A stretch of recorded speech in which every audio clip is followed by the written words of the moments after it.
Assalamualaikum warahmatullahi wabarakatuh.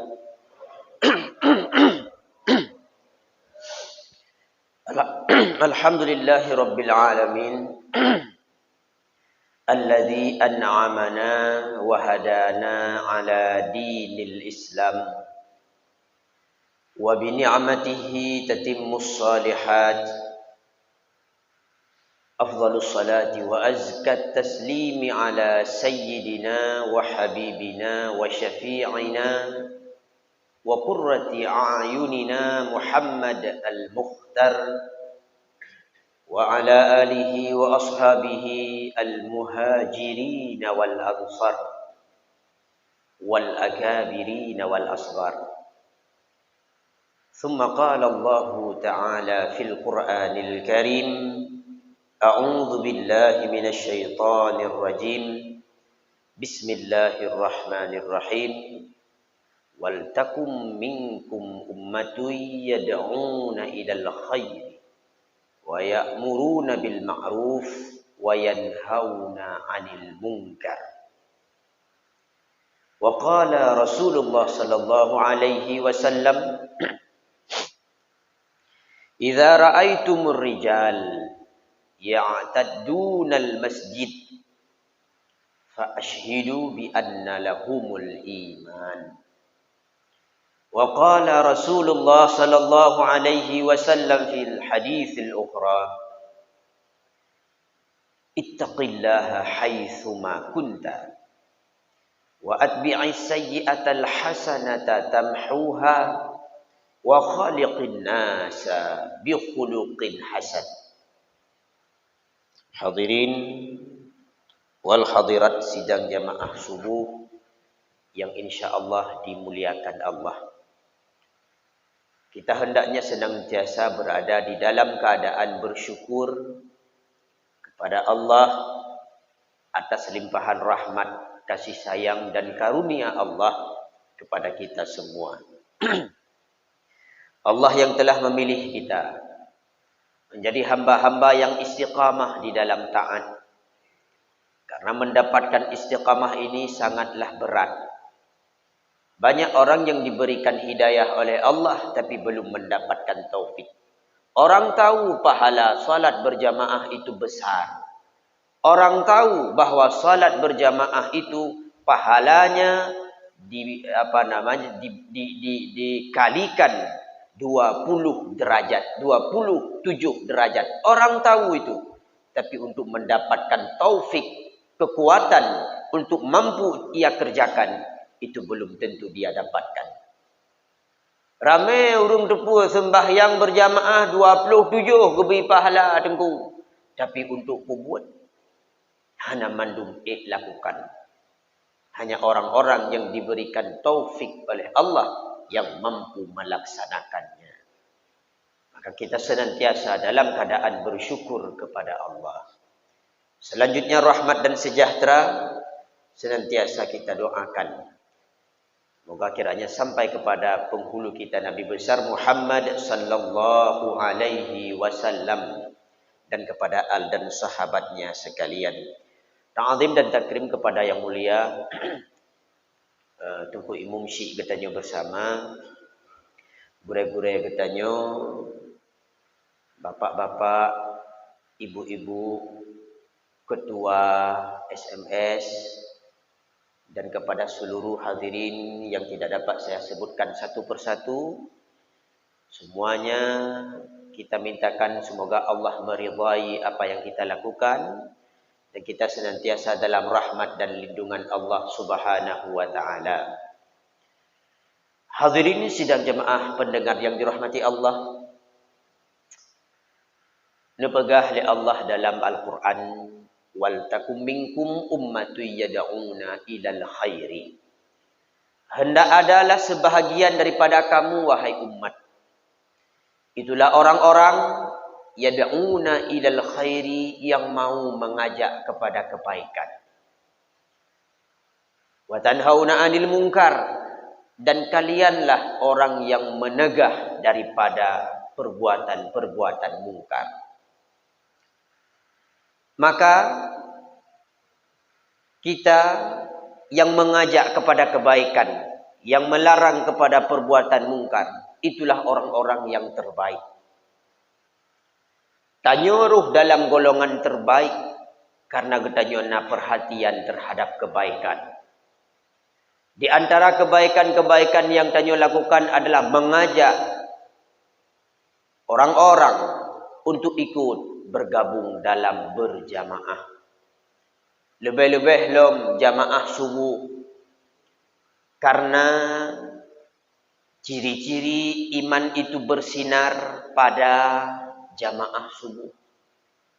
Buya Hamka pernah berkata, na perle kalian urung-urung beriman, lihatlah pada jamaah subuh. Na perle kalian urung-urung Islam, kalianlah bak jamaah ururaya. Kamu mau lihat orang-orang beriman, lihatlah pada jamaah subuhnya. Dan kalau kamu mau melihat orang Islam, lihatlah pada jamaah solat hari raya. Bak ururaya nyan punuh masjid, punuh melasah. Pakon sebab solat ururaya. Semua orang juga pulang kampung. Semua orang juga ingin ramai-ramai ke masjid. Tapi nyan sembahyang ururaya. Tapi lihatlah pada jamaah subuh. Orang yang tengah-tengah gebeda. Gebangkit. Gelawan tengut. Geja ke masjid. Geja melatah. Geputun-putun kadang-kadang jamaahnya hana rame. 10 ge. 7 ge. Bahkan kadang-kadang lea ge. Geputun-putun jamaahnya. Karena orang menganggap bahwa jamaah itu sunat. Itu kan ya perbuatan sunat tunggu. Sebenarnya hukum salat berjamaah itu bukan sunat. Tetapi fardu kifayah. Kama jazaman Nawawi fi kitabihi. Syarhil Muhadzabi. Wa ghairihi. Salat berjamaah itu hukumnya fardu kifayah. Bila seandainya dalam syura si malam. 5 ge wate sembahyang hana urung pedang jamaah musigapi man saboh gampung berdosa karena sama seperti hukum solat jenazah menyemesidrapi hana sawpubut man saboh gampung dosa mandum. Tapi kebanyakan orang tahu kan solat jamaah itu kan sunat tunggu alah mubakbut sunat pi. Berbeda dengan anggapan para sahabat-sahabat Nabi dan orang-orang terdahulu. Orang-orang terdahulu mengejar yang namanya perbuatan sunat. Karena innama yataqarrabu ilayya al-'abdu bin nawafil. Sesungguhnya yang mendekatkan kita hamba kepada Allah dengan perbuatan sunat. Kan dengan perbuatan wajib. Dengan tasembahyang zuhur si malam. Pukul kata tanya dengan Allah. Belum tentu. Tapi dengan takdim berjamaah. Mbak Tamita. Pahala lebih. Dengan gemar tak lakukan perbuatan-perbuatan sunat dan kebaikan-kebaikan. Inanlah mendekatkan diri tanya kepada Allah. Sembahyang surah si malamnya cik kabut wajib. Nya cipta tugas. Tetapi yang jid kesenang Allah kepada getanya. Kan dengan wajibnya. Tetapi dengan amal-amal kebaikan yang lain. Seperti berjamaah, seperti berpuasa, bersedekah, menuntut ilmu dan sebagainya. Hadirin sidang jamaah pendengar yang dirahmati Allah, maka Rasulullah berkata, "Idza ra'aitum rijal." Bila kamu melihat laki-laki ya'taddunal masjid, dia sering ke masjid. Fa ashhidu bi anna lahum bil iman. Maka saksikanlah bahwa orang itu orang yang memiliki iman. Iman itu banyak sekali. Dalam Sahih Bukhari dikatakan bahwa al-imanu bid'atun wa sittuna syu'bah. Iman itu terdiri dari 60 cabang. Wal haya'u minal iman. Dan sebahagian daripada iman itu adalah memiliki sifat malu. Maka yang kita lakukan hari ini adalah mengumpulkan cabang-cabang keimanan itu. Mana lagi Tengku daripada cabang-cabang keimanan kita memiliki sifat malu.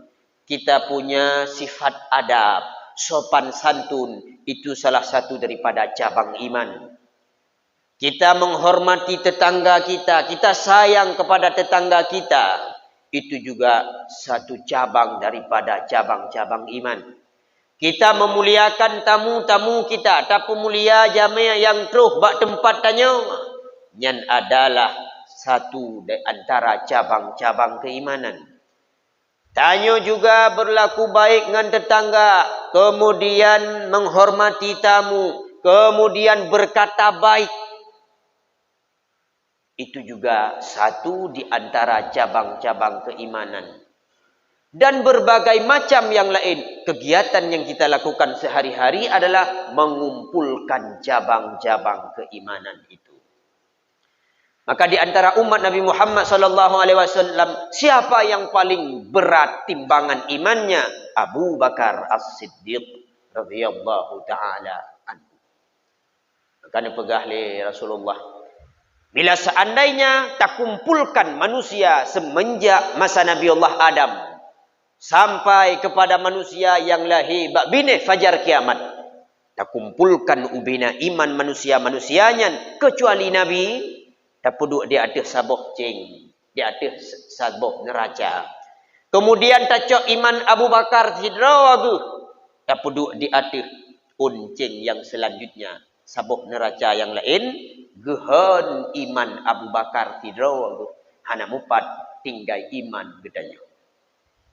Maka hadirin sidang jamaah pendengar yang dirahmati Allah, uronyo yang kita lakukannya tapi sapat ubina cabang-cabang keimanan. Selanjutnya hadirin sidang jamaah pendengar yang dirahmati Allah, ditanya merasa perhatian terhadap agama, bersayang kepada agama, beraya rasa sayang, perhatian terhadap agama. Cobalah takalan. Mungkinnya akan menjadi semangat getanya ulum dalam tapegat syiar agama. Jamaahnya syiar. Getanya tajak rame-rame untuk berjamaahnya tapi udip syiar. Sering tak dengar-dengar bahawa apabila jamaah subuh, kalage jamaah Jumat, orang Islam akan mendapatkan kemenangan. Apabila jamaah subuh kalage jamaah salat Jumat, nyo kemenangan akan didapatkan oleh orang-orang Islam. Nah, mungkin nak semangat tanya. Coba takalan bagaimana orang-orang terdahulu para sahabat Nabi bak pudeng agama Allah. Nah, yang meninggal dalam keadaan kehausan. Nah, yang sahabat Rasulullah meninggal dalam keadaan tubuh yang luka cukup le, di antara lain seperti Abbad bin Bashir. Beliau sahabat Rasulullah yang ketika meninggal memiliki luka lebih kurang 72 luka bak tubuh. Di antara sahabat lain seperti Abdurrahman bin Auf. Dalam perang Uhud, Abdurrahman bin Auf putuh anak jarawal anak. Hingga keiang gopnyan kenang sayatan pedang. Kaki gopnyan hingga pincang. Bahkan sahabat yang lain meninggal dalam kehausan. Coba katanya simak sedikit kisah daripada sahabat Rasulullah. Dalam sebuah peperangan. Ada seorang sahabat, dia datang untuk menjenguk keponakannya. Ketika peperangan sedang bercambuk. Peperangan sedang bertubi-tubi. Peperangan tengah berat-hatan hingga bak watenyan salah siro sahabat giak jenguk anak kemun keponakan ke. Gekalanlah keponakan sahabatnya dalam keadaan kehausan, gerah tat-tat. Hingga bak watenyan gecok iya li sahabatnya giak juk ke anak kemun ke. Ne jib ne siat, jib dua anak ne gata cukup gerah ka. Babah-babah katu, mulutnya sudah kering. Babah katu, muka-muka kapucat dalam keadaan gerah yang luar biasa. Gecok ia gejok kepada anak kemun. Geseut li anak kemun, paman, jangan paman dahulukan saya. Kasihlah dulu kepada sahabat saya bernama Hashim bin Abil Ash. paman kasih dahulu kepada Hashim bin Abil Ash. Dia lebih kehausan, dia lebih merasakan kehausan daripada saya.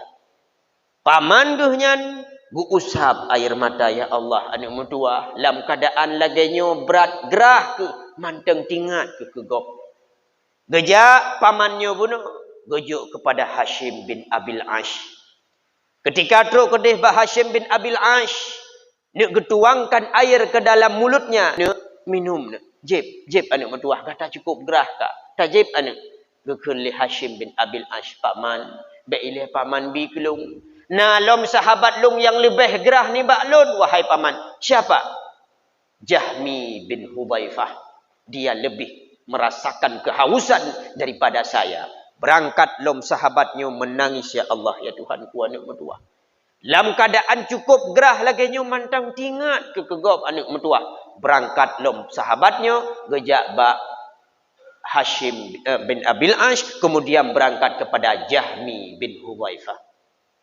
Ketika truk bak Jahmi Hudzaifah gekarat-karat geplung dalam keadaan yang anak panah terbang ipa atau hulai ke sayatan pedang di samping kiri kanan dan sebagainya, nulup-lup dalam saf peperangan. Niak bi ia bantruk bak Jahmi bin Hudzaifah menanbau kena tajib ia dua ni ka meninggai Jahmi bin Hudzaifah dalam keadaan kehausan. Menangis sahabat tadi, ya Allah, ya Tuhan kulung terlambat bacut. Bacut telat long ka meninggai anak mertuahnya, ya Allah, menangis sahabatnya. Nepluang lam ia nejak ba urut kedua, yakni Hashim bin Abil Ash bunuh. Ne harap bahawa Hashimnya bercemung jeb ia. Ketika ciri atau ceret yang dibawa tadi, dia berharap bahawa Hashim bin Abil Ash akan memiliki kesempatan untuk dia meminum air tersebut. Bandruk bak Hashim bin Abil Ash menan banduk nuleng ia, Hashimnya kembali juga meninggal dunia dalam keadaan kehausan. Kembali menangis dalam sahabatnya, ya Allah, ya Tuhanku, kadua-dua akan meninggal urung ke madalun dalam keadaan kehausan. Nepupluang lam ciri bunuh untuk nabi ke anak kumun yang pun berharap bahawa anak kumunnya itu mengjib, ya Allah, beli meninggal sirotek bantroh kedih ba anak kumun.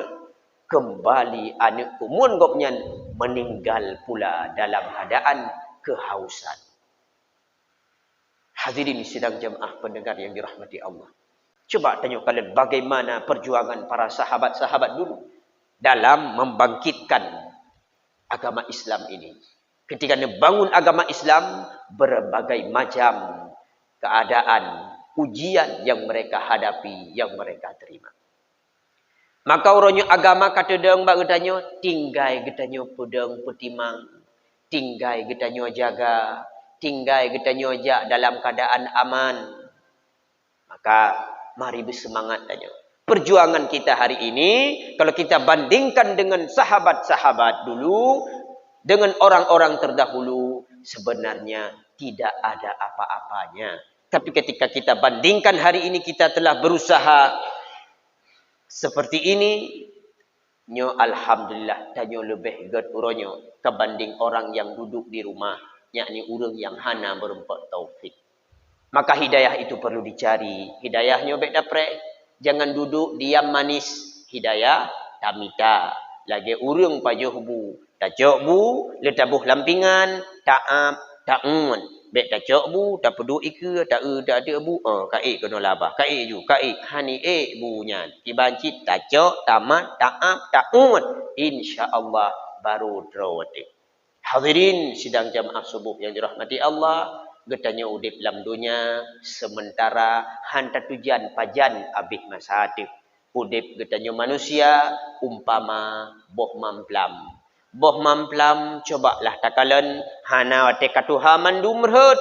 Kadang-kadang tengah god icung bak karhut, kadang-kadang manteng baji karhut, kadang-kadang manteng bungong jatuh ya berguguran. Begitu juga sifat kita manusia ini seperti mangga. Boh mamplam. Kiban boh mamplam. Boh mamplam ada masa-masa wate ubud. Tapi wate katuha mame. Getanyo juga manusia lagi nyan. Kadang masa muda borjeh tanyo nakal, bandel, hana permun sapu ke ibadah. Tapi nyo katuha kajet dapu mameh hidrawat.